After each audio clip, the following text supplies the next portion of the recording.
وقالوا زمان البصلة عمرها ما تولي تفاحة، والرخيص ما تبان فيه ملاحة، وناس هاد الزمان ما تفيد معاهم غير القباحة.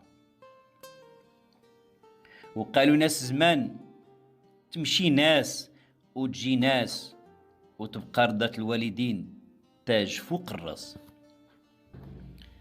وقالوا ناس زمان ملي تقادى الفلوس ويخوى البسطام، وتولي غادي وحدك واخا كاين الزحام، صديق اللي دوزتي معاه سنين وعوام يولي بينك وبينه غير السلام. اهل اللباس وتقادى الكلام. إلا عندك المال ما تقولش عندي الصحاب، راه مول المال قاع الناس صحابو. وقالوا ناس زمان لا تقطع الواد حتى يبانو حجارو، ولا تمشي بالليل حتى يطلع نهارو، ولا تصاحب صديق حتى تعرف خبارو.